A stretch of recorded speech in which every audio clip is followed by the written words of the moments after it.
Just get convinced. Hey guys, more reasons to hate me because I'm going to leave you alone with Ellul. Maybe I can soften you up a little bit by saying that you do not have to know all the 20 pages that are being allocated toward Ellul's idea of propaganda. You can see he has even written a book about it. I am going to try and bring it across in a more easy to understand fashion so that you can actually get through this very substantial section of your book. Basically, Ellul talks about propaganda a lot, okay? And what you have to understand is that he definitely sees propaganda to have a decisive effect on the people who receive the propaganda, but he looks at propaganda in a very different way, okay? He doesn't see it in terms of a propagandist sending a message to the audience. He actually says that propaganda is ubiquitous. It is everywhere. You cannot really separate one propaganda message from another propaganda message. He says propaganda is a sociological phenomenon and it is part of society and it serves very different purposes and everybody is kind of engaged in it at the same time. Yeah? So he moves away from, for example, studies that look at the propaganda messages of the Nazis, because he says it's not just the government or certain groups who use propaganda. It's an all-encompassing topic and idea and action. And he says in a mass society that is driven by technology, where everybody can use technology, and he was actually talking about a time before social media, we need to understand propaganda in its pervasive way of determining our lives and our existence. Ooh. The most important outcome, I think, for Ellul's perspective is for you to understand the differences in propaganda that he puts forward and remind yourself that society is saturated with all of these types of propaganda. So he says all of these types are going on at the same time.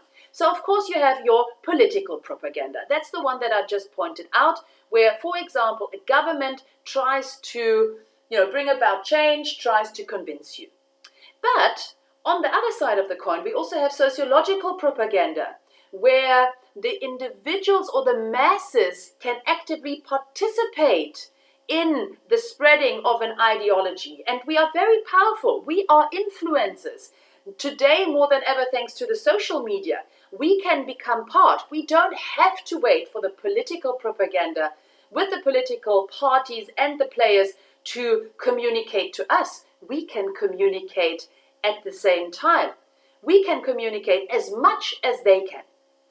We have propaganda types that are agitating us, and then there are propaganda messages that integrate us. What that means is some messages get us riled up. They want us to go into conflict with others. I actually think Trump's propaganda is, of course, political propaganda, but also a propaganda of agitation. He plays, for example, the Hispanic population against the American population. Of course, they are also American. Can you even see I am getting on the bandwagon of the agitation propaganda? Then the integration propaganda, I think, is very nicely showcased by Angela Merkel, who is the Chancellor in Germany. She says, we do not have a refugee crisis.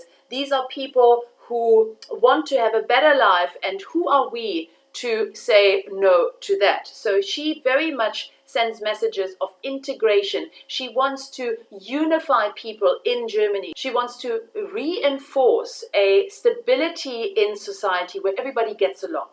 Horizontal propaganda is, for example, something that happens in most Scandinavian countries. Sweden, Norway, Finland, Denmark. These are very, very flat societies in terms of hierarchy. So basically, horizontal propaganda is messages being sent where people are on the same level, whereas vertical propaganda is messages sent between different levels of power. Rational and irrational propaganda. Coming back to Trump, so much to say about him. he engages a lot in irrational propaganda, okay? So he is all about his feelings, his hunches, his gut, his passions, and he, of course, gets the people with that as well, who are also not very rational in their thinking. His fake news stuff, his made-up statistics that he constantly quotes, that's irrational propaganda. And then, of course, we have the rational side where the messages actually showcase stats and facts and insights, maybe even scientific insights. I think they are quite easy to understand, these different types of propaganda. The thing that you have to remember about them is that they all happen at the same time. So instead of reading all these pages, why don't we skip forward to Ellul's view on propaganda as a summary? What does he say? Propaganda is ever present, it is ubiquitous. And it is especially ubiquitous in modern day society where we have the technological advances that enable us to communicate with others, to communicate on a mass scale, and to communicate by exerting influence. He does see propaganda as quite negative, in that he says that all of these messages that are swirling around are starting to mold us into a mass society, and that we do not have our own identities anymore, but that we are deriving our identities from the masses and what the majority says. Talking about the majority, he says that we will more and more gravitate toward collective norms, collective standards, and collective ideas, with no room for controversial insights or individualized comments and contributions. In a technological society, as I've pointed out, Ellul sees all these media that can be used for the gains of totalitarian systems, but not totalitarian systems in the traditional sense, but in the new sense, okay? It's not some dictator on top who tells you how to live your life, but the media messages will slowly but surely mold you into a mass person, okay? And your life gets absorbed with these propaganda messages, and you might not even know that this happens. Democracies want to keep you in line, and that's why they actually need propaganda.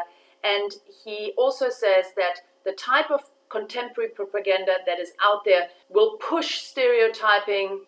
So the public opinion will, not be a vibrant public opinion where many different opinions are expressed at the same time, but it will be a sameness of opinions, okay? And that's never good in a society. Ellul doesn't leave it at the description, okay? He says, you guys have to watch out. Propaganda is so ubiquitous today, and it actually threatens us as humans. It threatens us, the human race, because we are becoming uncritical, unthinking blobs of people who don't question, who are not critical. And Ellul says, you have to be critical. You need to not just accept what is being given to you. You don't just want to go in line with what is presented to you. He's very pessimistic. He actually says that technology will turn us all into unthinking, uncritical lemmings. And therefore, he wants you to step out of your trivial existence, okay? And he wants you to not just accept that transformation to be inevitable. He wants you to dispute. He wants you to refuse. He wants you to be critical about all these messages that are swirling around. And he wants you to step up and say something. Of course, where does he fall short? He never really talks about mass media and propaganda in a positive sense. And as you know, propaganda can also be used toward positive ends. Just think about COVID-19, how the mass media have spread awareness messages of how to properly distance yourself and how to properly look after your health. Ellul doesn't look at that at all. So I hope that you actually got the gist of it, that you understand Ellul a little bit better. But you do not have to dive beyond the surface level.